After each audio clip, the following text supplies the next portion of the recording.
Hello students, welcome to my physics class. Today we are going to learn about the unit number 2, kinematics. So what is kinematics? You can depict this from the picture given below.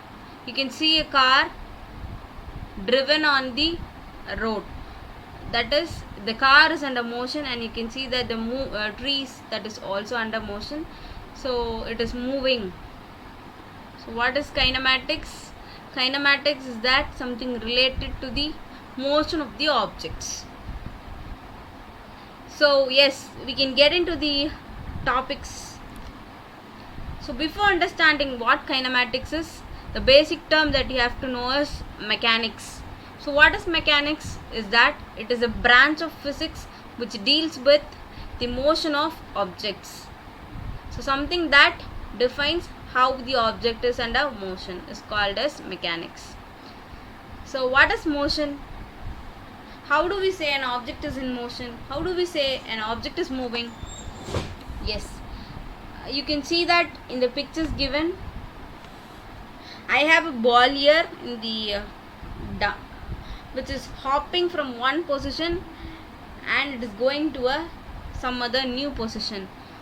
So this is called as motion. So I have both the balls is under motion, but in the case of the one which is hopping here, you see that the position changes from one point to the another point. And with the other case of the other ball, you can see that the object is in the same position, same point, but it rotates. As it rotates, the colors on the face of the object, colors on the face of the ball getting changed with the position. So how can you define the motion? If the object moves from one point to the another point, which changes the position, then it is also called as motion. Or else if the object is in the same position and if the orientation of the object changes, then also it is called as motion. And the mechanics, as I said, it is a branch of physics, and this mechanics is further classified into two as static and dynamics. So mechanics is about motion, and static is the term which means constant. So when the motion happens with a constant thing, constant velocity, constant speed, if the motion of the object moves in the constant speed or velocity, then it is called as static. If the motion happens in the dynamic way, dynamic means it is getting changed often with a frequent time period. So when there is a change with the constant when there is a change with the velocity or speed in the period of motion of an object, then it is called as dynamics. So the under dynamics, it is again classified into two types, which is kinetics and kinematics. So our unit deals with the kinematics. So as the introductory part, we can understand both about the kinetics and the kinematics and the difference between both. So the term kinematics, we are entering into the part of our lesson. The very basic first 2 mark of your lesson, it is definition of the kinematics. So the term kinema in the word kinematics means motion, and it is a Greek word. So the meaning of the word kinema is motion. So obviously when you have a term called kin or kinema, it is about motion of the object. So then what is the difference between the kinetics and kinematics? Kinematics is that motion of the object without considering the thing that makes the object to move, without considering the cause for the motion of the object.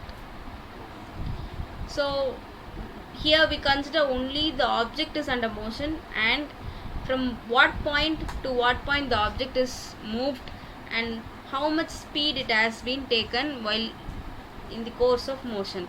Only things that is considered, which is called as kinematics. The basic quantities which we deal with the kinematics is displacement, velocity, time and acceleration. So displacement is that you can depict this in the picture and the color of the terms is matched with the color of the arrows here. So the displacement term, it is denoted by x, and displacement is that change in the position simply with respect to time. So at time t naught, initially the object is at the position x naught, and after some time when you come back and view the position of the object, you can see that it has been moved from x naught to xf. By this we can understand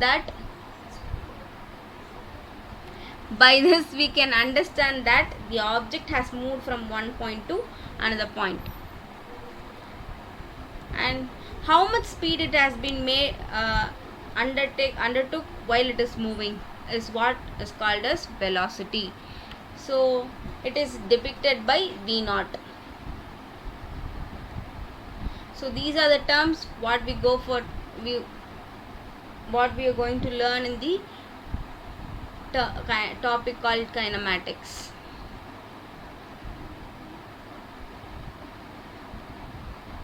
So this is just for our understanding purpose.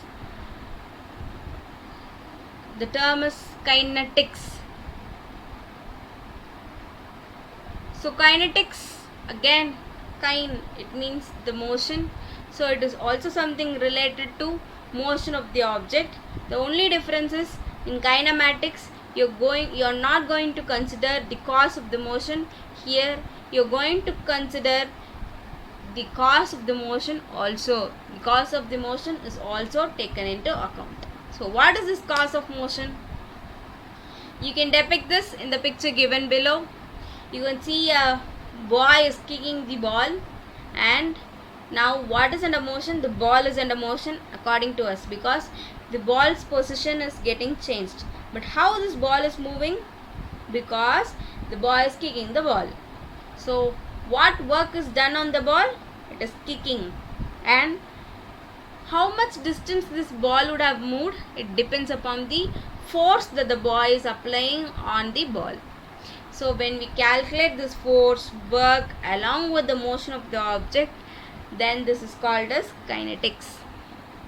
Yeah, one more term here I have mentioned which we deal with the kinetics is that torque.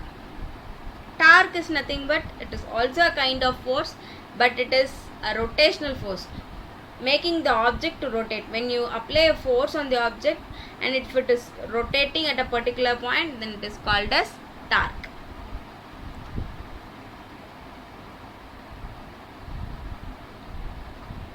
The next important thing is Cartesian coordinate system. So what is this Cartesian coordinate system? Cartesian coordinate system is that simply plotting a graph. So when you plot a graph, you consider the axis to plot a point, to plot a position of the point in the graph. This is what is called coordinate system. So in general, you will be plotting it in two axes, x-axis and y-axis. But in the real time, you have three dimensions, which is x, y and z as of length, breadth and height. So when you want to find the exact position of the object in the space, you need to plot the exact x value, the exact y value and the exact z value in the axis. Only then you can get the exact position of the object. As you can see in the diagram, I have a point in the space, and what is the position of that particular point in the space can be identified by plotting the values along the x direction 1, 2, 3, 4 at what point in the x-axis and at what distance in the y-axis and at what distance in the z-axis. You have to find separately, and which is mentioned as x, y and z value. That is what is the exact position of your point. Similarly for an object, instead of point, you are going to take that particular point as an object here to define the position of an object. And in general, all the Cartesian coordinate system what we follow will be in the anti-clockwise direction, which means the x y z axis representation will be towards the anti-clockwise way, and it is called as right-handed Cartesian coordinate system. As you can see, the positive axis will always define in the right hand side, and the plotting of x, y, z also will start from a point. If one is x, then the other axis should be along your right hand side, y, and from y the other axis should be in your right hand side, which is your right-handed Cartesian coordinate system. This is what you follow in general with your maths or something like that in every aspects.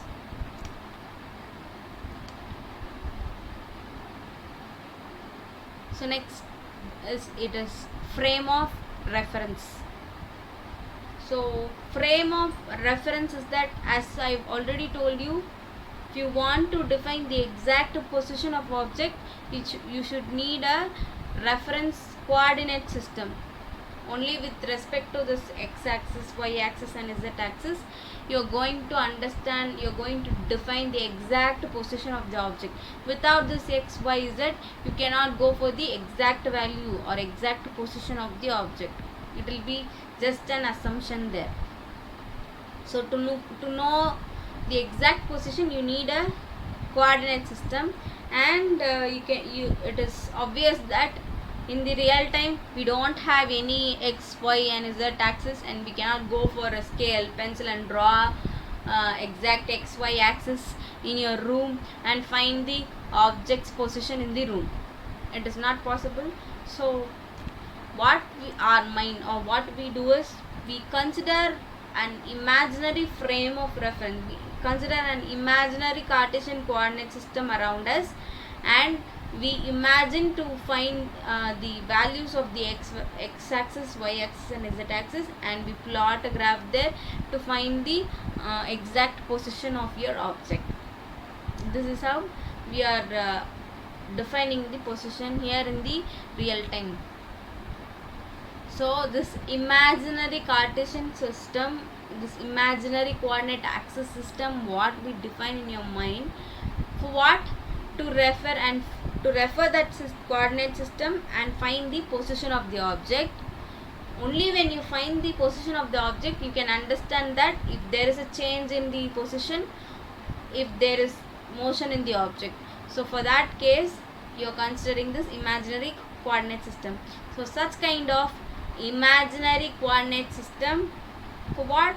To define the position of an object and understand the motion of the object, is called as the frame of reference.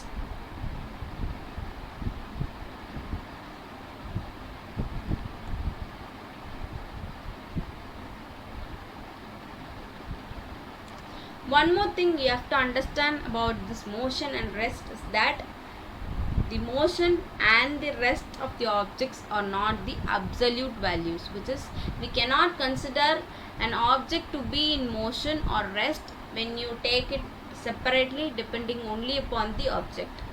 It is relative to some other thing. So what it is related? It depends upon both the object and the observer and the frame what we take.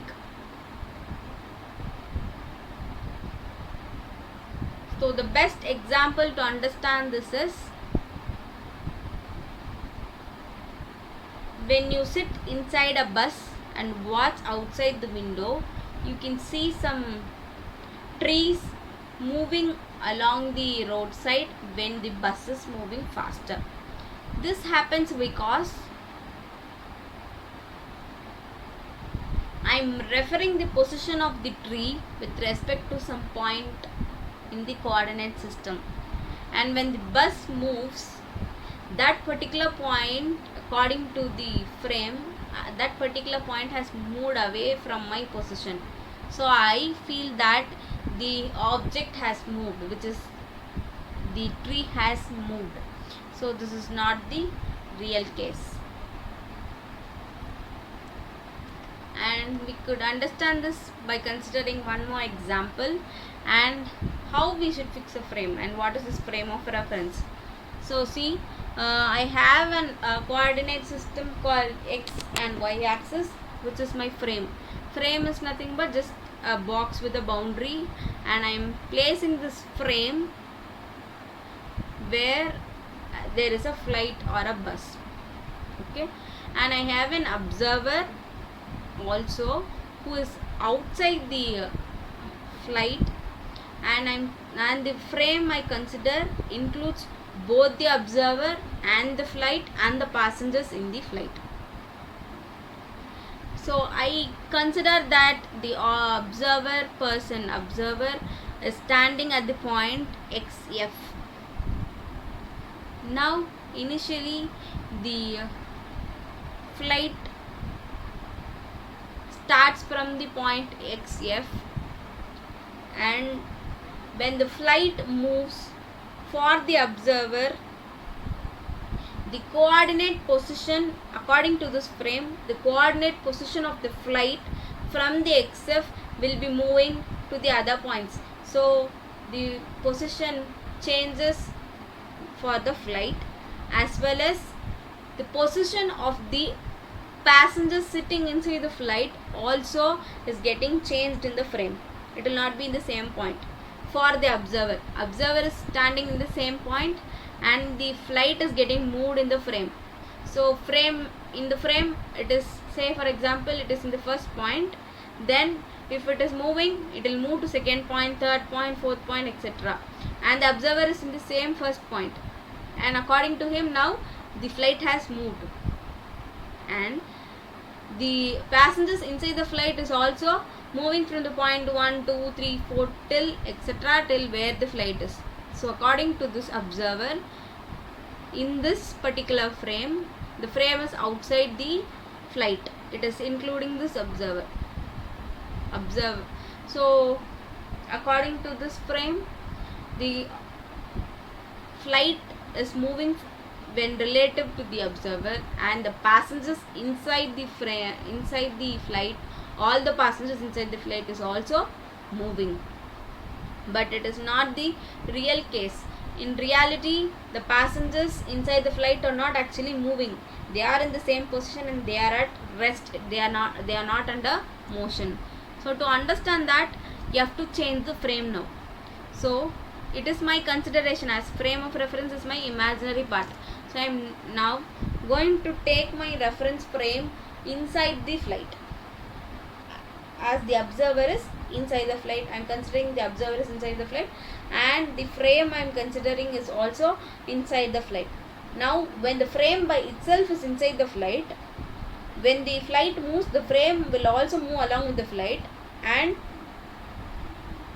inside the flight I am considering a frame x-axis, y-axis. In this x-axis, y-axis, you can see that the position of the person, each of the person, if the first person is at 2 meter, he will be at the same 2 meter until where the flight goes, wherever the flight goes. If the flight moves also, the point of that particular person will be in the same 2 meter and he will not change. So according to this frame, the position of the passengers is not changing, so you can understand that the passengers are at rest. So the motion and the rest of any object depends upon the observer and the object, and also the frame we consider.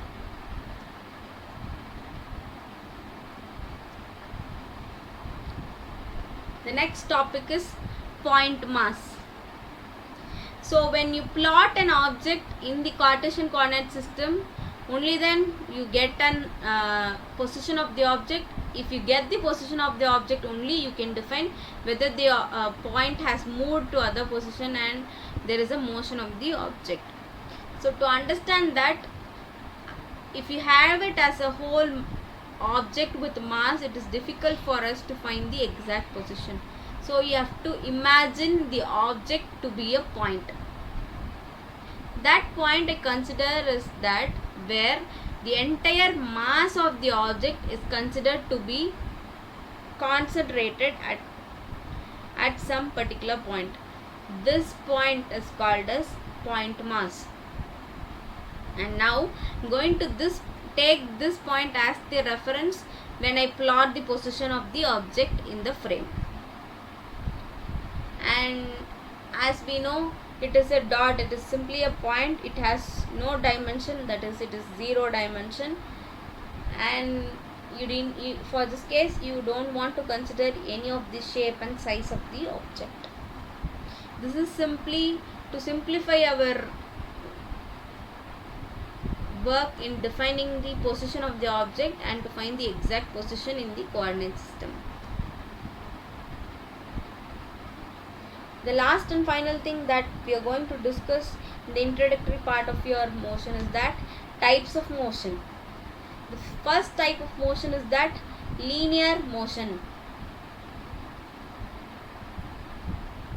Linear motion is something, linear means straight line. So when object is moving in a straight line, it is called linear motion.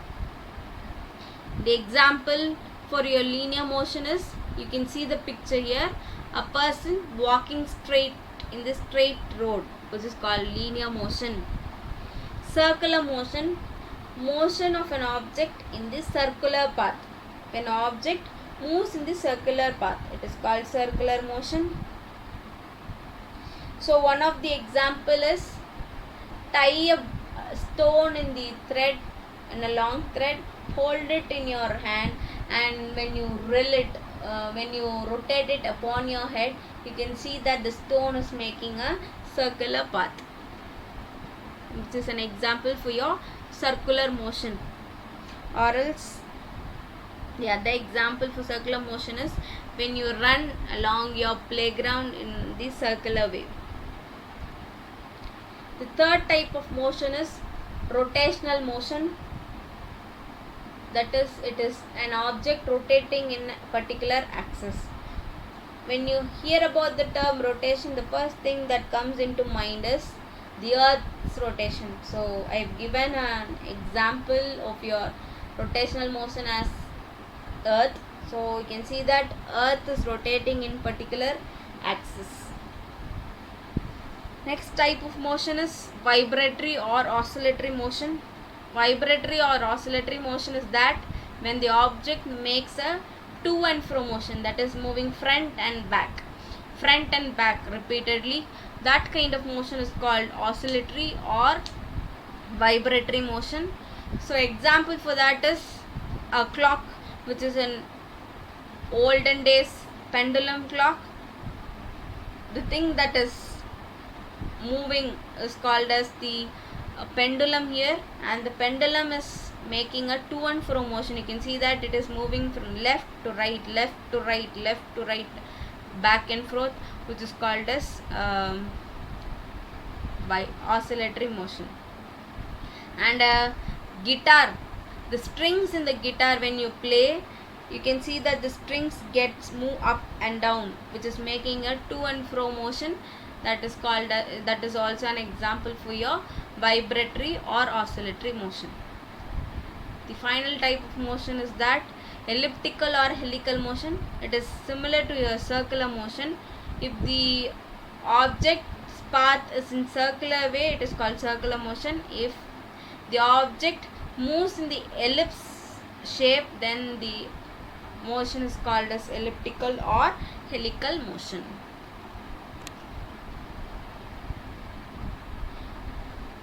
When you consider the object's position and the motion of the object with respect to the Cartesian coordinate system, you can define the motion of an object in three different types: motion in one dimension, motion in two dimension, and motion in three dimension. So the first type is motion in one dimension. As the term goes, it is one dimension. The dimension here refers to the axis I take. So one dimension means the change of the object's position will be in only one axis, which is x axis or y axis or z axis. Any one of the axis only I am going to consider, and only in that particular axis the change in the position will happen. The best example for this kind of motion in one dimension is straight line motion. You can see the picture here. A car is initially at position A and it is moving from A to B. The x value, see it is an x-axis, and the x value from the 0 position, it is 1, 2, 3 getting changed to some 10, position 10 say for example. And in the y-axis is, if there is a change in the y-axis, then the object has to move from down to, it should move from down to upwards. It is not happening with this case. Only one of the axes is changed, that is from 0 position to some 10 in the x-axis. Only one axis changes, then it is called as motion in one dimension. Motion in two dimension, then two of the axes, two of the coordinate values should change. Either it is xy or yz or zx, whatever it is. Two of the dimensions, two of the coordinates will change when the object moves. The best thing to define this is when the object makes a zigzag motion or a simple half curved or a curved motion, then the x value will also change and the y value, which is two of the values, will change. You can see that in the picture given below. The point P1 is the initial position of the object and it is taking a zigzag position and moving to the new point P2. The y value has also changed. The position of the object has changed in the y axis also, as well as in the z axis also. Some of the examples for your motion in two dimension is that coins in the carom board and insects crawling on the floor, which will be in the zigzag way. So when you play carom board, you can see that coins hit each other and move in the zigzag way and goes to a new position, where the position of the coins will be changing along the x-axis as well as in the y-axis. The final type of motion is that motion in three dimension. If it is one dimension, only one axis changes. If it is two dimension, two axis changes. Likewise, if it is three dimension, all the three axes x, y and z will change. The best example for this is, I have to consider a flying object. Why it is flying object? In the case of flying object, it is floating in the space. So I have the length, breadth as well as the height here. So it is x, y and z axis. So when you have a bird flying on the sky, you can see that bird moving up and down direction and front and back in the front facing ways, and in the sideways front back, that is left or right, it will be moving, which is making the changes in all the three ways, all the three axes. So it is a best example for motion in three dimension. So with this, the introductory part of our kinematics lesson is over. I hope you have all understood. Thank you.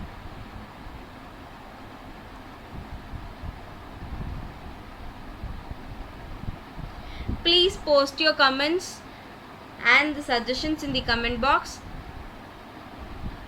If you really like my video and can able to follow, please click your thumbs up, like button there and subscribe to my channel. Thank you.